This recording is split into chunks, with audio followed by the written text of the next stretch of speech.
যে কোনো ধরনের চ্যালেঞ্জের গ্রহণের জন্য সবসময় প্রস্তুত থাকতে হবে, সামরিক চেতনা মূল্যবোধকে সমুন্নত রাখতে এবং যে কোনো সিদ্ধান্ত গ্রহণের ক্ষেত্রে দেশপ্রেমকে সর্বোচ্চ গুরুত্ব দিতে হবে। প্রয়োজন হলে বাংলাদেশ যুদ্ধ করতে জানে। বাংলাদেশ সামরিক বাহিনী এবং বাংলাদেশের যুবক সমাজ যে স্পিরিটে আছে তাতে প্রয়োজনে যুদ্ধের যদি প্রয়োজন হয় আমরা অবশ্যই যুদ্ধ করব এবং সে যুদ্ধে আমরা অবশ্যই জয়ী হব, আমার কোনো সন্দেহ নেই।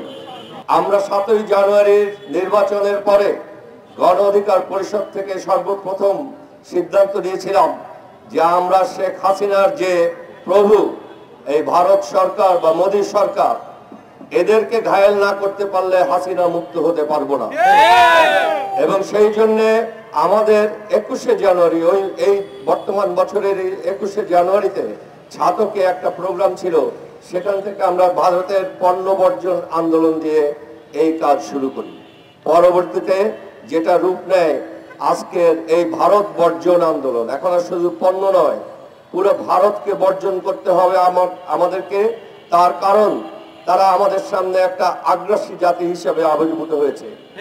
আমরা কোনো আগ্রাসীকে পছন্দ করি না, আমরা কোনো আগ্রাসীর কাছে মাথা নত করি না, আমরা কখনো মাথা নত করে বেঁচে থাকার পক্ষপাতী নই। আমি আরেকটা কথা এখন আসতে চাই। আপনারা আমার পূর্ববর্তী বক্তাদের কাছে যথেষ্ট বিবরণ শুনেছেন যে ভারতকে কেন আমাদের ঘৃণা করা উচিত। আজকে ভারত নিজেই গত কিছুদিনে তার আচরণে বাংলাদেশের সবাইকে, সকল ধর্মের লোককে, সকল বর্ণের লোককে, সকল চেহারার লোককে তাদের বিষ দাঁতগুলো দেখিয়ে দিয়েছে। সেই জন্য আমি ধন্যবাদ জানাতে চাই ভারতকে, ভারতবাসীকে, যে তারা তাদের স্বরূপে এতদিনে আত্মপ্রকাশ করেছে। এখন তারা আর ঘোমটা দিয়ে নেই। আমাদের কাজ সহজ হয়েছে। বাংলাদেশি সকল নাগরিক বুঝেছে তারা কত হীনমন্যতায় ভোগে এবং নিজেদের মধ্যে নিজেরা কত দুর্বল মনে করে তাদের। বাংলাদেশ এমন একটা অবস্থানে আছে ভারতের সাথে। আপনারা জানেন আমরা 3 দিক থেকে ভারত দ্বারা বেষ্টিত, আমাদের বর্ডার আছে ভারতের সাথে। ভারত মনে করে এটা তার একটা শক্তি, আমরা দুর্বল হয়ে যাবো এইভাবে পরিবেষ্টিত হয়ে থাকার কারণে। আমি মনে করি এটা আমাদের একটা শক্তি। কেন? আমরা ভারতের তলপেটে একটা বিস্ফোরণের মতন। আমি যদি আরো পরিষ্কার করে বলি, ভারতের তলপেটের মধ্যে বাংলাদেশ একটা টাইম বম। বাঙালিরা যদি চায় বিস্ফোরিত হতে, তাহলে বাংলাদেশ বিস্ফোরিত হবে, ভারতের চারিদিকে তছনছ হয়ে যাবে। ভারতকে বুঝতে হবে যে বাংলাদেশের ভৌগোলিক অবস্থান তাদের জন্য কোনো সুখের কারণ নয়, বরং এটা তাদের জন্য একটা চিন্তার কারণ। এবং সেই চিন্তার থেকেই তারা বাংলাদেশের উপরে সবসময় একটা আগ্রাসী থাবা বিস্তার করে রাখতে চায়। আপনারা কেউ কখনো দুর্বল বোধ করবেন না নিজেদের মধ্যে।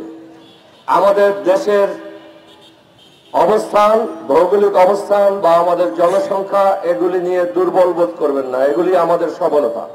আমরা এগুলি সুন্দরভাবে ব্যবহার করতে পারলে, সময় মতো ব্যবহার করতে পারলে ভারতের দুশ্চিন্তার অবশ্যই কারণ আছে।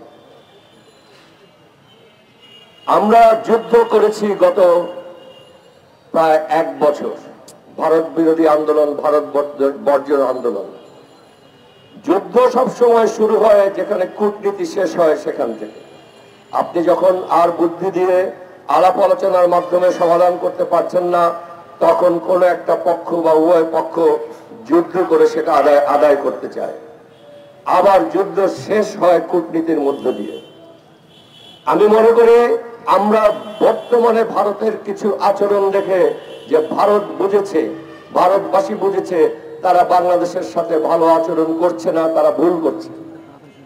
এই জন্যে আমি মনে করি এখন ভারতকে কূটনীতির একটা স্পেস দেওয়া দরকার আমাদের।